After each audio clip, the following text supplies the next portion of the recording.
Hello everybody, I'm Raphael Perry and it's time for some more Bloodsword.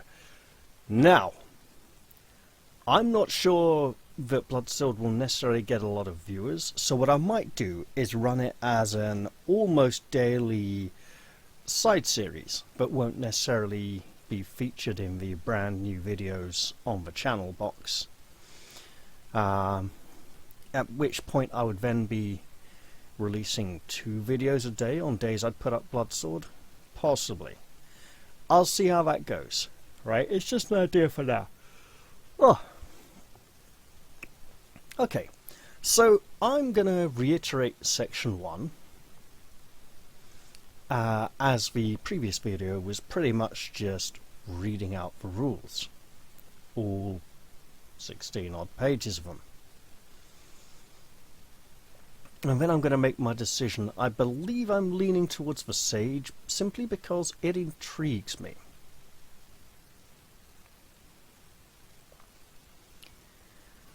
For the whole day now, you've been approaching the smoke columns rising up vertically hundreds of meters above the flat plains of Krarth, even though the people probably don't measure things in meters. The sky above is blue, cloudless and cold. A bitter wind blows across the dry, sere grass of the marshes and sends sluggish ripples through the puddles of mire which occupy the low ground. The monotony of the landscape is broken only by the occasional stunted willow growing by black, muddy pools and meres. Callaghan's keep. Callaghan sounds like something that would get injected into people for Botox or something. So Callaghan's Keep is a monolithic black citadel looming ahead of you. Hoping to reach its gates before nightfall, you curse the throng of peasants and merchants milling towards it. You jostle through them towards the citadel, this morning just an imperceptible speck across the bleak wastes, but now a monstrous edifice that seems to fill the horizon. You know you have only until tomorrow to find a sponsor among the Magi of Krarth, for tomorrow battle will be unleashed in the pits beneath the citadel. Fame and fortune will go to the adventurers and their sponsor, who return from the labyrinthine battle pits with the Emblem of Victory. Wow, my throat's really dry again, and I had a drink a few minutes ago as well. Bizarre. If you find no mages who is prepared to sponsor you this time, you will have to wait another long year for the next contest. A year through which the marsh waters will rise, drowning the lands and causeways leading to the citadel, rendering Callaghan's Keep impregnable. No one enters or leaves in that time, except the Magi on their flying carpets, and only in mid-year can the citizens emerge to sow their fields with corn and rice before the harsh winter months begin again. At last you manage to break through the gabbling crowds of the baggage train and ride under the grey blocks of the massive gate, its portcullis open like the maw of a hungry god. The dour streets are festooned with flags of the Magi. For 1 week in the year when this grim place is ablaze with colour, you reflect wryly, and the street criers call out the glories of their lords. In the central square you see a booth where the Magi's stewards are registering the combatants whom their masters have employed for tomorrow's contest. Each hero, or group of heroes, must take their sponsor's pennant with them into the battle pits, but as you scan the racks outside the booth you see that only 3 pennants remain. 3 stewards stand by the pennants, 3 Magi seeking champions. The stewards grin sourly as they see you eyeing their pennants. Over the years they must have engaged dozens of brave adventurers on their respective masters' behalf, and how many of these adventurers went down into the battle pits never to emerge? You scowl back at them grimly, but they only smile the broader. They know you must choose one of their pennants. As you debate the choice, an old merchant wrapped in greasy furs and obviously the worse for drink sees you contemplating the booth. Now, these choices may be exclusive. We might only get to pick one. We can talk to the merchant to get a bit of information. The trickster could probably try and rob him. I mean, that's probably what the trickster's going to do, right? I want to go for Sage, though. 18... You have spent years studying 100 tomes and crumbling parchments full of ancient knowledge. Surely somewhere you must have read something concerning the Magi of Krarth. You dear your mind. That's clearly clear. It's a scanning error. You clear your mind of all distractions, and gradually the din of the crowds fades away. You see countless old documents with your inner eye, and mentally sift them until you've found what you seek. The olive green pennant represents Magus Callaghan, who is overlord of this citadel, a man of notorious cruelty. He has already won so many concessions this year from his fellow Magi that he stands to gain very little from winning the contest. Magus Balthazar, whose pennant is a brilliant scarlet, is in quite the opposite position. He desperately needs to win the contest, or he will have to cede much of his land, including thousands of acres of valuable pine forest, to his rivals. Magus Vil, or Vile, would have an E after it. Magus Vile is perhaps rather appropriately represented by a pennant of sombre black and purple. He is widely reputed to be one of the undead, a vampire who shuns the day and stalks the night in search of blood. So the scarlet pennant of Magus Balthazar is probably our best option. He's the most desperate and most likely to agree to back us. Let's go back to section 1 then, and make another choice. I would like to speak to the merchant. 452, lots of scrolling. Imagine it as page flipping, okay? There we go. You saunter up to the booth. Wait, that's not talking to the merchant. That's a incorrect decision. I apologize in advance. Let me just quickly fix that. Yeah, let's talk to the merchant, as I actually intended before I went to the wrong section. He lurches from side to side, struggling to focus on you. Giving vent to an enormous belch, he says, "Looking for employment mages, you'll be, I don't wonder. There's 3 still wanting champions for the contest. That's their pennants over there by the booth." Magus Vile is the worst of the lot, but then he's a vampire. I wouldn't speak ill of the dead. Callaghan, lord of this city, as you know well, he ain't much better, and he's not in the contest to win, I've heard. But third, Magus Balthazar is the best of a bad bunch, because he's got most to lose in the contest, and he'll be rewarding his champions the best on account of that. Any hopes you might have had of questioning the merchant further are soon dashed. Exhausted by the effort of speaking, he favours you with a broad grin, then falls like a plank on the cobblestones. A boot in the ribs does nothing to rouse him from his drunken stupor, so you decide to approach the booth. Very well. 452 it is. You know, just where we accidentally went previously.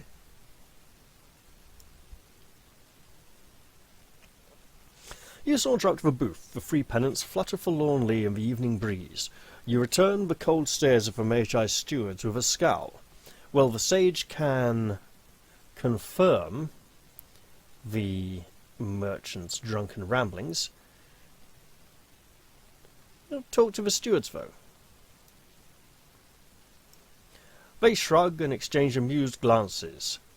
"Regrettably, we can offer nothing in the way of advice," says one, spreading his hands. "It would be against the terms of the contest, and in any case, we lowly servants are unworthy to criticize and compare the Magi of Krarth. You understand, I am sure." He smirks openly and indicates the 3 pennants. "Perhaps the fates will guide your choice. If there is a warrior who wishes to teach this churl a lesson, why not?" This could be amusing. It could get us in trouble as well. Let's hope it doesn't. "By the god of storms, you have fought giants and hobgoblins, wrestled with monstrous serpents, and sunk your sword in the vile breast of many an evil sorcerer. Even demons have died for the curses they uttered against you, and your blood boils that this crowing peasant should dare to mock you. Your hand goes to your sword hilt. Roll 2 dice. If the score is equal to or less than your fighting prowess, oh dear, Well, our warrior has a fighting prowess of 8, so we'll roll 2 dice. 6. Okay, it's fewer. Sure.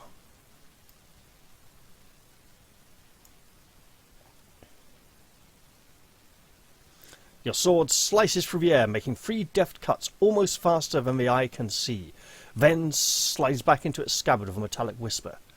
The 3 stewards say nothing for a moment. In fact, they didn't even draw breath. Then one clutches his beard, where you have shaved through it. Another grabs for his trousers, no longer supported by the belt your sword blade sliced in two. The third one, who was so loudly smirking a moment ago, is horrified to see that you have cut through his jerkin and inflicted a precise scratch on the skin over his heart. Be thankful you are still alive, you tell him, and hopefully this will teach you to be more civil to your betters in future. Now, which of these magi would you recommend as an employer? 2 of the stewards back off. That would be Magus Balazar, says the third, indicating the scarlet pennant. You reach out and take it. We were going to anyway, but at least we reached it in an amusing manner. And it's not often the warrior gets options, so nice to see. You snatch up the red pennant and hold it aloft. 2 of the students look at each other, barely concealing their frustration, and stomp off to the booth. The third rushes up to you excitedly. You have chosen the pennant of the esteemed and generous Magus Balazar, he cries. Just at this moment, a tall man dressed in scarlet robes sweeps majestically across the square towards you. The steward bows abjectly to him. Abjectly? Interesting. I am Balazar, says the man in red, stroking his moustache. I will be pleased to engage you to represent me in tomorrow's contest. First, however, I must test your worthiness. Regardless of your strength and courage, you will require great cunning if you are to win for me tomorrow, and several promising candidates have already been rejected because they lacked the necessary intelligence. Therefore, come to my mansion tonight. When you arrive there, you will know the nature of the test. I see. Back up to 64.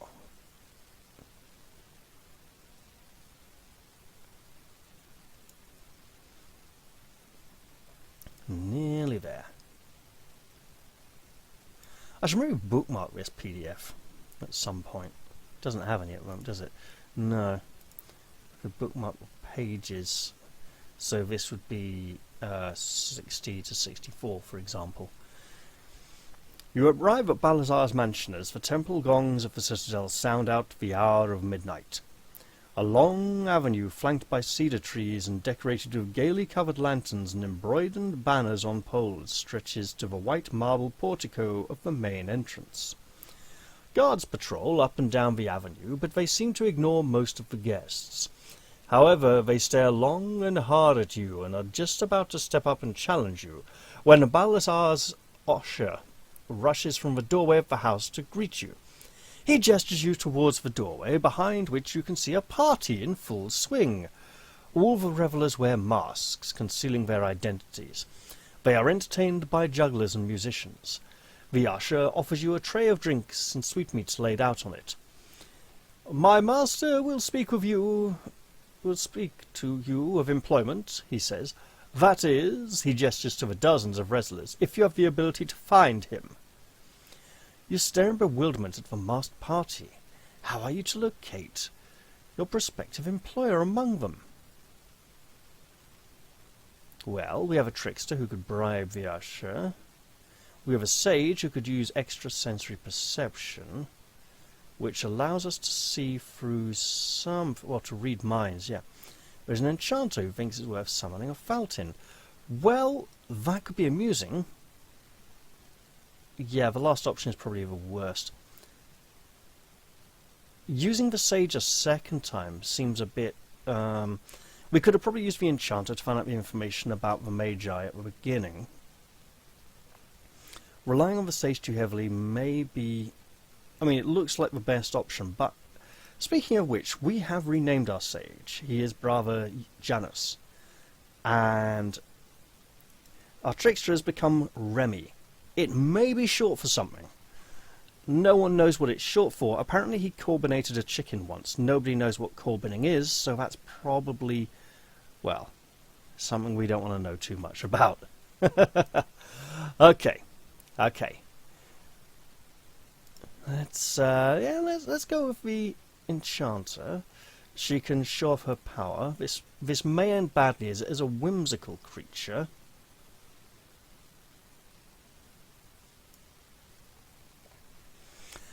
As you casually pluck a few grapes from a bunch offered by one of Balazar's slaves, you murmur the runes of the summon fountain spell. The fountain imposes its voice tunefully over the music of the harps and flutes, but only you can hear what it is saying. I arrive at a moment of merriment, it sings. I arrive at a moment of merriment. Have you invited me here to share the food and wine? Of course not, for I am ethereal and need no earthly sustenance. To entertain you with my rarefied and beautiful songs, then? No, for you are but a loutish mortal with no appreciation of beauty. Ah, now I understand. You wish me to locate a magus among these masked revellers. I could tell it that it's not what we want. That could end. Well, no, let's just be honest for now. Yes, that's absolutely why we summoned you. 436. The fountain titters oddly and then flits across the ceiling of the ballroom. It is just visible as a faint flickering shadow against the marble. Here is a magus dressed in brown fustian, it calls out to you, pointing down.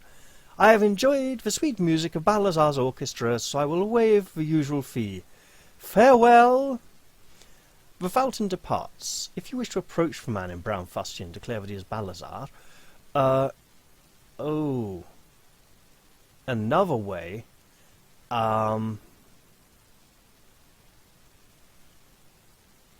that's not giving an option to go, that is the using powers of deduction, that's not using sage.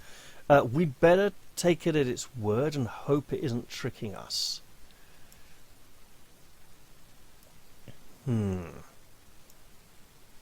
This could end poorly. You stride up to the man in brown fustian. You are Magus Balazar, you exclaim.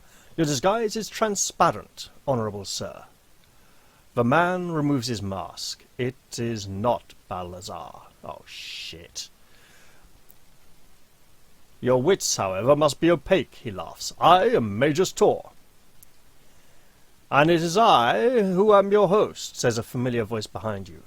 You turn to see Balazar removing the hood of his domino cape. Regrettably, you have failed my task, and so I see no choice but to turn you down. To represent me properly in the battle pits calls for more than nerve and raw daring. Return to the main square, where I wish you luck finding another patron. Oh, we are so screwed. We are so screwed. Oh, dear. The fountain, you just can't trust it.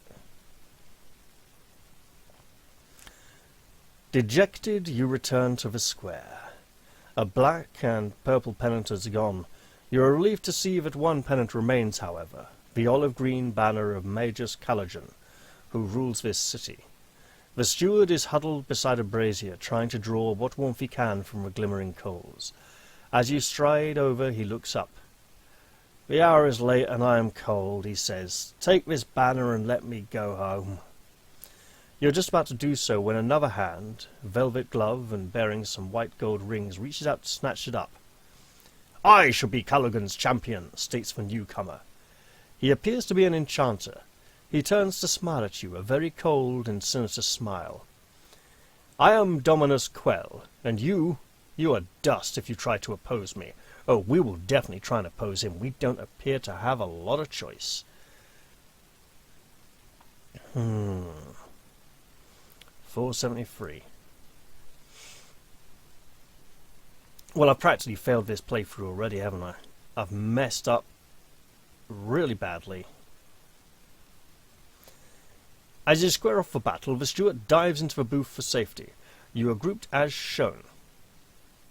Okay. Let's let me pause recording and go make a battle map, and I will be back shortly. And we are back. We've got our battle map set up. It's a mere 5x5 map here. 1, 2, 3, 4, 5. 1, 2, 3, 4, 5. So basically 7x7. So essentially 1, 2, 3. Right, one moment.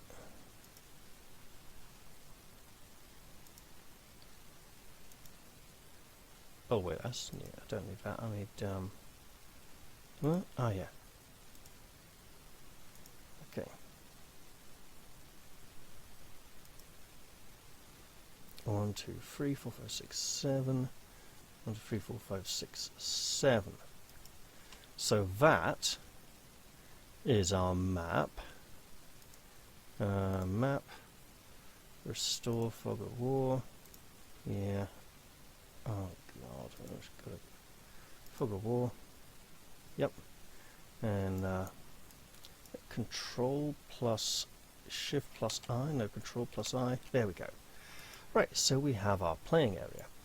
The row of squares along here are our flee area. And Quell is a ridiculously powerful foe. We've clearly messed up badly. We're probably all going to die and have to start again, because it would be horrible to have to give up this early in a playthrough, right? Let's see.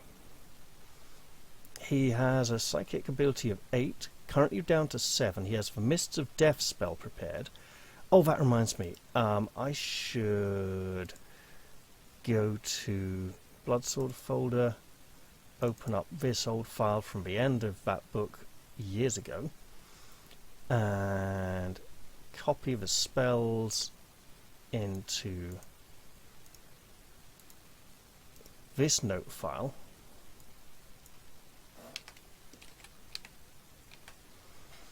For reference. I did want our enchantress to have white fire prepared before the fight, but I didn't say it, so it didn't happen. Right, and I close token tool because I won't need it anymore. So Quell has a lot of health, low armor rating, and hits really hard. When it comes to initiative, it's going to be Remy first, then everyone else.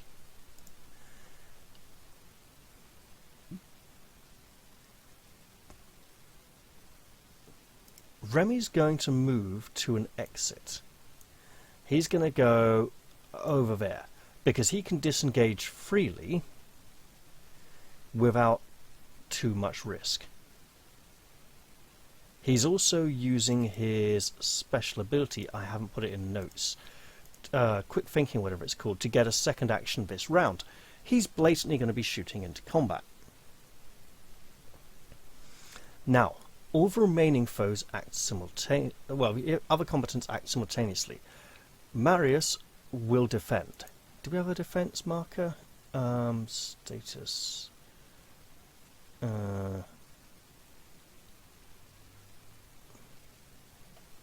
Nah. We know he's defending. So then Quell will attack simultaneously. So 3 dice. An 8 means he doesn't land a hit, which is great. Brother Janus will move to there. Ariadne will prepare white fire. And I messed up already, didn't I? Because, oh yeah, so Quell isn't, he's spellcasting, because he has notes here on the next page. Quell has the Mist of Death spell currently in mind, so his psychic ability is temporarily depressed to 7. In order to cast his spell, he must roll 4 or less on 2 dice. He will try and cast that, because we've been told he should, so let's hope he doesn't. He fails, so it will go up to a 5, then a 6, then a 7. After casting Mist of Death, Quell will call the same spell to mind for a second use, if he is fighting 3 or more players. It also tells us what the spell does in case he, or vampire spell if he's fighting 1 So basically, if he reduces our party down to 2 members, he'll start using the vampire spell. Which actually means that his 2 damage dice can be completely ignored, because he's just going to be trying to cast spells, which also means that our warrior doesn't need to defend and can batter him. So let's do that as well. That is a hit. D6 plus 1. -1 for his armor will be 3 points of damage. So we will whack that in there now as 32. Okay. And then Remy will fire off an arrow. Hitting for a mere 1d6 damage, because that's all arrows do. 3 points, 1 point in his armor, leaves 2 points, knocking him down to a 30. Okay, this doesn't look as bad as it did a little while ago. And also we have a nice little battle map there. Now, I should have... okay, hang on. Let's get a nice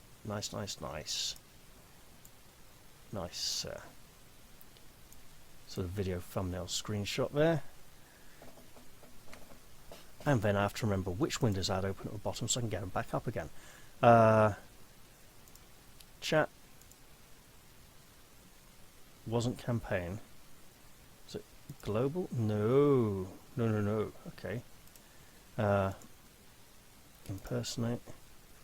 And... is it tables? No, selected. There we go. Right. Whew. And we are... that should be like down to... well... no, it is what it is, what it was left on. Well, I can take that down a bit. Pretty sure it's normally only 4 or 5 lines of... yeah, that is... there we go. There we go. Right. So then we go back to round 2. So then Remy's going to move in with his sword. Marius will strike with his sword. However, Quell will try to cast his spell. Let's do that.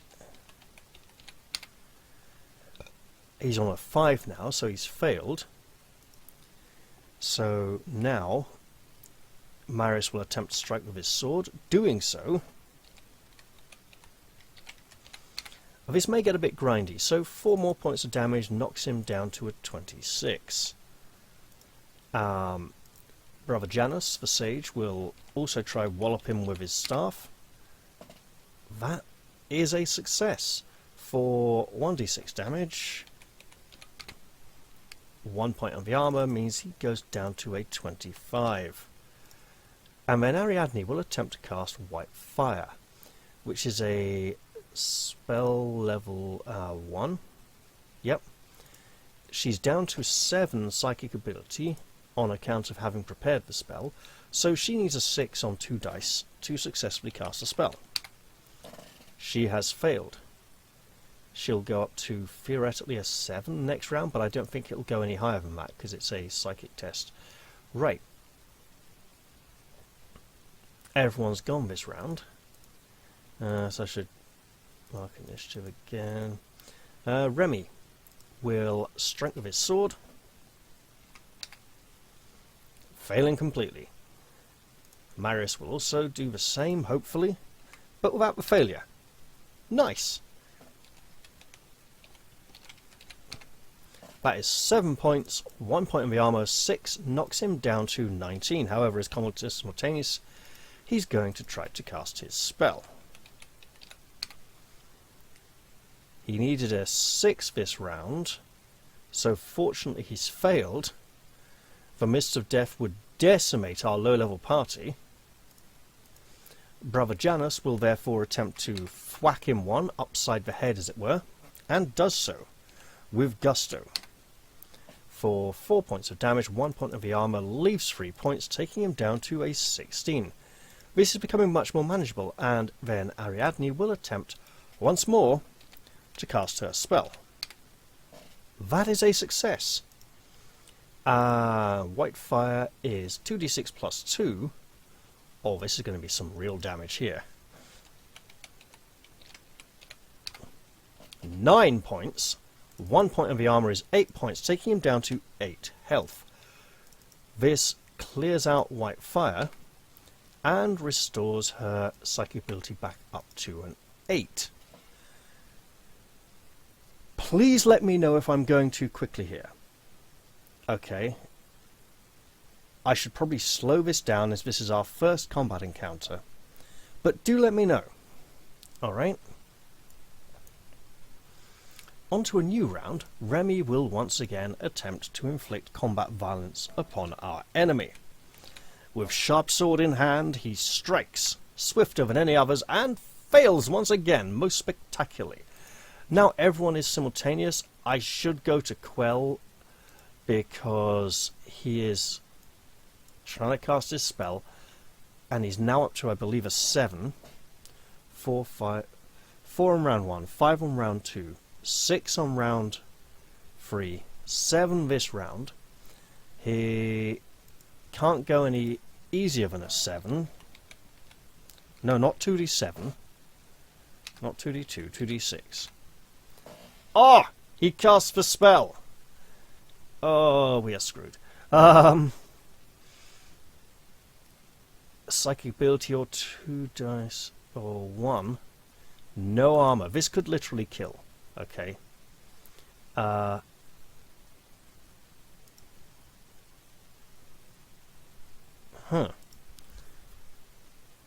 Really? I'm opening book 2 here to check that that really is damage on a success as well. And all I can say is that we are very lucky that our sorceress managed to cast her spell, because it has raised her psychic ability. But we are going to be so screwed.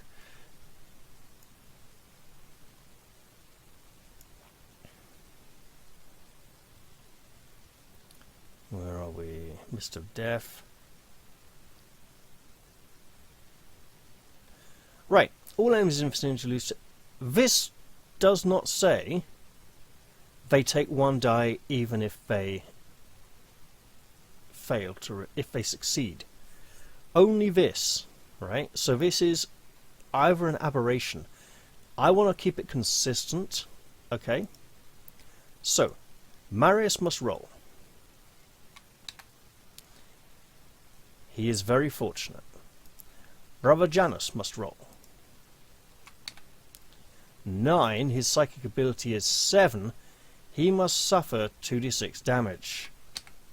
6 points of damage, lowering his endurance to 4. This is very bad. Remy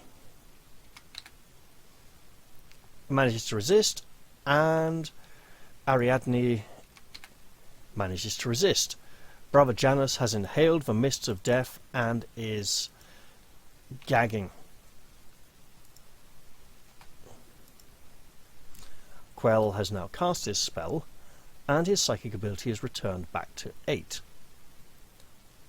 I did do him first, didn't I? Right. Marius will attempt to kill him with his sword, with extreme prejudice. That is a hit. So 1d6 plus 1. 2 points of damage. 2 points. Fine. Brother Janus at this point would be forced to defend, except Quell isn't casting any spells. So he's going to try hit him with his hitting stick and hurt him. Yes, hurt him with his hurting stick. Oh, 5! That's 4 more points. The foul Quell is taking quite a thrashing. Alright, and then Ariadne will wish she had a bow. But she's going to prepare white fire again. If she doesn't use it now, she'll get to use it. That's not psychic ability. I was gonna give her damage there. I should not do that. Okay, good. So we're down to there. New round. Remy, can you finish this off? Use that sword. Do some damage. Kill him dead. Please. Like a 3 is all it's going to take, I think. 3? less 2. God, I took his damage off awareness there, so yeah, that's 2. 3 less 1 armor is 2. He is deaded. Very well, he is defeated. Ugh. We'll remove him from the map, and we'll clear initiative. Whew! That was rough. We have defeated Quell and can take the pennant, but we are so screwed.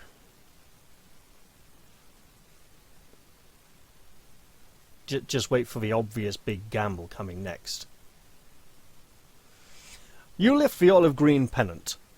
You have chosen the standard of Magus Callaghan, overlord of this city, declares... Oh, sorry, you'd think he'd be shitting himself after a fight like that. You have chosen the standard of Magus Callaghan, overlord of this city, declares Callaghan's steward grandly. I am to escort you to his palace, the house of the fivefold torments. There you will be received with the honour due to you. And at this point, Brother Janus is going to say, I'm really hurt. I'm going to do some healing. So he's going to drop a point of endurance down to 3. And 1d6. 6. 4 times 3 is 4. Takes him back up to a 7 because no one else is wounded. Drop another point down to a 6. Okay, another down to a 5. Get 4 back. Goes up to 9. Another point.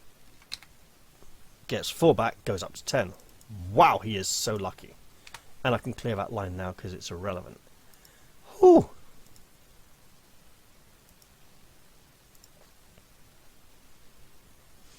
As he speaks, a number of soldiers draw up around you, and you find that they are leading you through the winding dark alleyways of the city.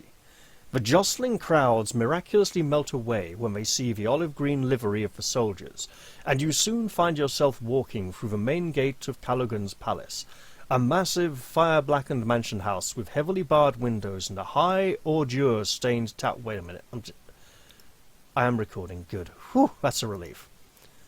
A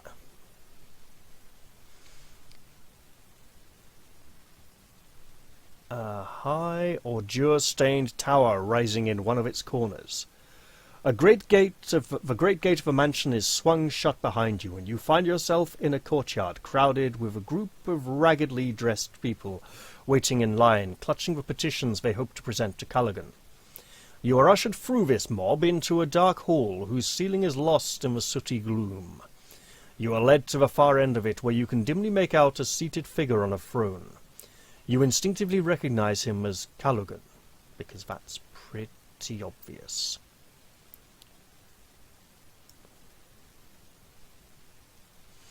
Callaghan sits upon his throne, wearing elaborate robes of olive green, satin silk bordered in gold. Emeralds hang from his ears, and fingers like dewdrops. He has a small, cruel, thick-lipped mouth. "Let us speak frankly," he says in a cold voice. "I am not much interested in the contest tomorrow. I have made arrangements with several other magi, and thus gained numerous concessions. I do not need to win tomorrow, so I have decided to have a little sport." Suddenly he sits bolt upright and claps his hands down on the arms of the throne. "Let's have a game. I like playing games. What do you want to play? How about Old Man of the Mountain? Or there's Praise Roosters, but that's not really as much fun." "Very well, Old Man of the Mountain it is." Look, he who pays the piper calls the tune. Oh dear, here we go.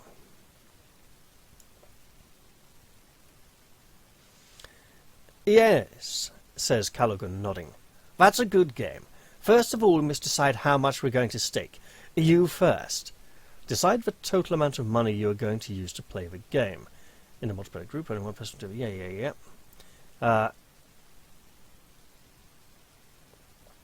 The others can give him... Yeah. Once you've decided how much money you are going to stake, write the sum down on a piece of paper. Even if you still have more money on you, you cannot use it if you do not declare it now as part of your stake. I'm going for an 8 gold piece stake. That's 2 from each hero.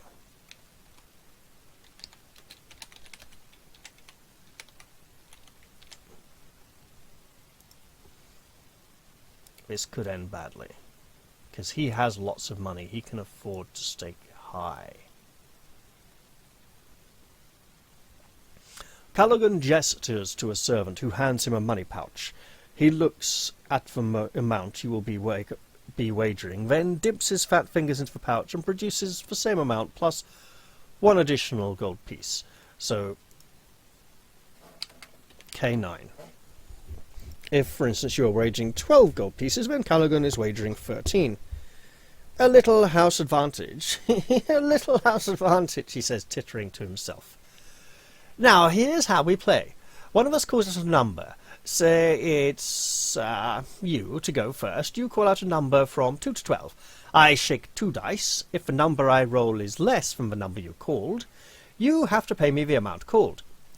If I roll higher, I pay the amount to you. If I roll exactly equal to the number called, we both lose the amount. When there are no coins left, you've lost. Okay? You can go first. There is a sage in the party. Let's do this. Mind reader, da da da da da, da da da. He's not James Bond, so this music is totally inappropriate. You have studied mathematics and know a little of statistical probabilities. You maximize your probable gain and Callaghan's probable loss by calling a 4. Okay, so a 7 would have an equal chance of high or low. We're trying to get low enough for him to roll above it.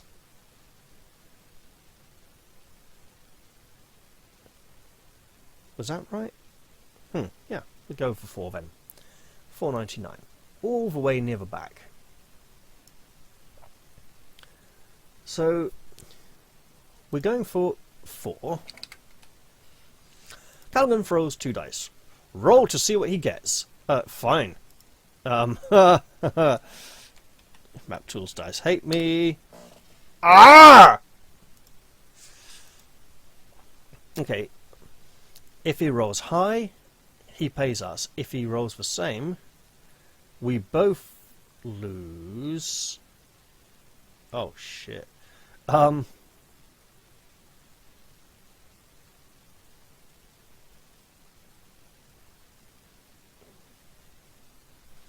So then we are down to party 4K5.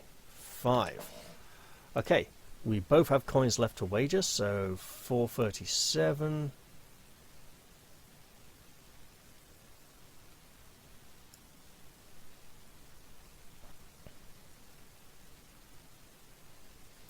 It's Callaghan's turn to call a number. He considers the situation carefully. We are not down to 1 or 2 gold pieces. Yeah, because you can't roll 1 on 2 dice. We have 3 or more, so 383.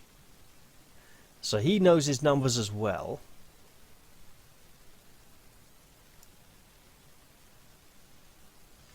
I call a 4, says Callaghan silkily.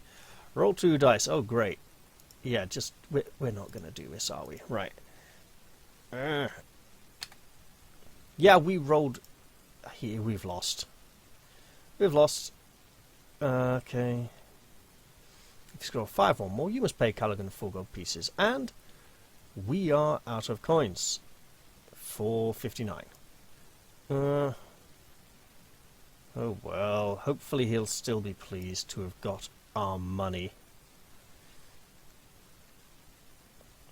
Oh dear, you seem to have lost, sniggers Callaghan. His guards and courtiers fall about in fits of laughter. Suddenly you hear swords being drawn. You whirl around, but several soldiers of a battalion of the Emerald Hydra, Callaghan's elite bodyguard, are already surrounding you grimly. Their swords gleam with frosty green light. You have no choice but to surrender. There is a forfeit for losing, declaims the mad magus. Captain Praetorius will disarm you. It should be interesting to see how you fare in the battle pits without your weapons, eh? The hard-faced captain strides over and strips you of all your weapons. Cross off all weapons from your character sheet except the assassin's Chrysentium steel sword or the invisible sword of Logue Skyrunner if you have them. How the hell are we supposed to get the invisible sword of Logue Skyrunner this early? I'm not sure we can even get it before Book 2. Well, we don't have it now. It's an invisible sword. It just looks like a sword hilt with no visible blade. It might hum as it goes through the air. And we are totally screwed over! Just saying, you know. Yeah. We are so dead. So if I manage to win under these circumstances, I am a blooming hero.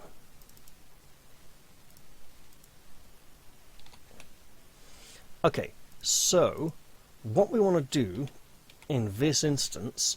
Oh god, no, it's 2, isn't it? It's -2. Oh, hell. Yeah, that's 6. That is 5. Yeah.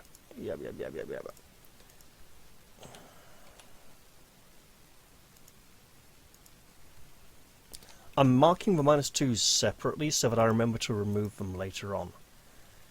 Oh, we are not doing well. I told you Map Tools Dice hate me. Great, just great.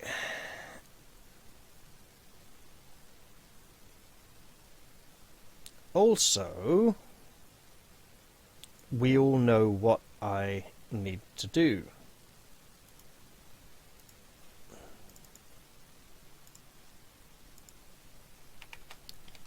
Gotta pay our debts. Absolutely got to pay our debts. Yeah. I am not off to a good start, am I? But let's look on the plus side. Nobody died. No sword. No bow. I'm going to be generous and presume they're not taking arrows, okay? And that is a great generosity. No bow.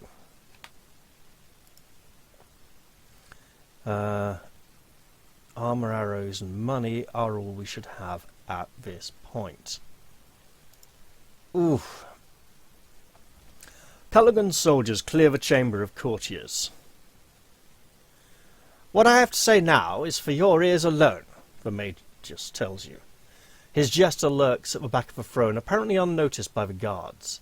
He points at a large casket nearby, indicating that you should open it.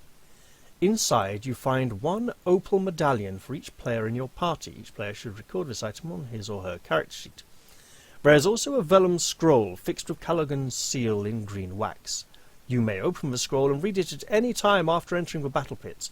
If and when you do this, make a note of the entry you are on at the time, then turn to 312. Okay, so Callaghan's scroll 312. Note current section. Yeah, so that's not going to be like a teleport out of there. It might be like an insult or something. Callaghan gestures you into a cold stone cell. Rest until dawn, he says disinterestedly. Gather your strength, you will have need of it. He turns and, laughing, swaggers off to the warmth of his own bedchamber.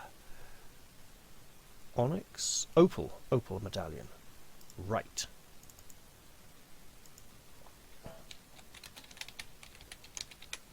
We are not looking very good, are we? Oh dear. Well, our warrior Marius will be somewhat disheartened by this most unchivalrous display on behalf of our patron.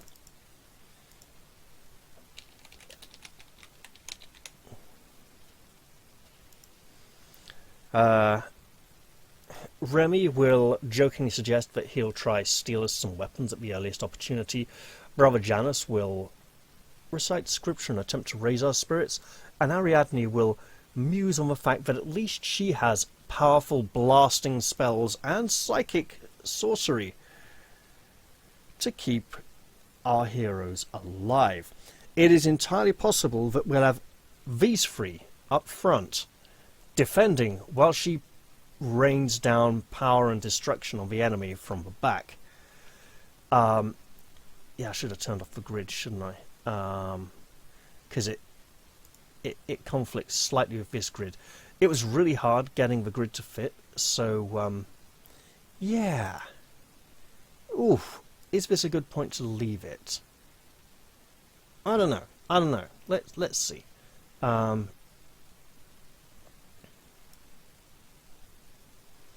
yes, it's a good point to...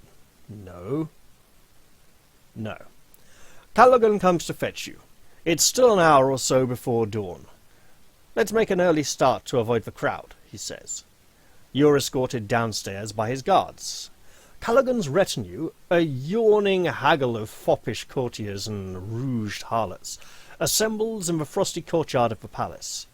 Callaghan climbs onto his palanquin, and you follow him through the grey streets. Quite a crowd has gathered already. The people line the roadside and watch in sullen silence until prodded into an ecstasy of cheering by the green-cloaked soldiers. At the gate you see a tall figure with two gleaming swords speaking to someone inside a curtained palanquin. That is Icon the Ungodly, one of the guards tells you. He is a master warlock from Yamato, who has travelled from beyond the Silent Sea to champion Magus Uru. Icon returns his cold gaze to you as you pass. You leave the city and trudge out across the bleak countryside. Groups of peasants already at work in the fields look up from their back-breaking tasks to watch you go. Further away you see a party of bronze-armoured barbarians limbering up in the cold morning air. They swing their huge battle-axes lustily and bellow out huge gusts of frosty breath. Shivering, you run to keep up with Callaghan's palanquin. At last you come to a squat building of black stone. Beyond the pillared entrance, steps wind down into the bowels of the frozen earth. You have my standard, declares Callaghan. Remember to note it on one player's character sheet. I believe our warrior should bear that.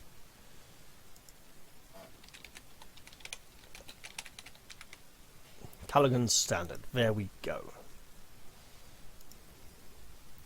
Be worthy of it. Do not flinch from any danger. Do not run from any battle. Be brave. Be resolute. Be gone. He watches as you descend the steps into the deadly battle pits. Somewhere below lies the Emblem of Victory. You must return with it to the surface or die. I think this is a better place to leave it. So,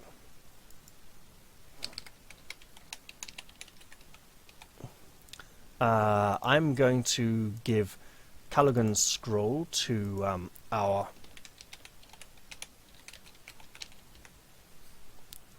Callaghan, to our enchantress, and I'm going to leave it here. I hope you've all enjoyed this episode, and I will certainly look forward to seeing you all in the next one. God, we were so unlucky this time, weren't we? I made a few bad choices. Look, I haven't touched this book in about 11 years, okay? I could have done a lot worse, I'm sure. So I'm going to say bye-bye for now, and cheerio!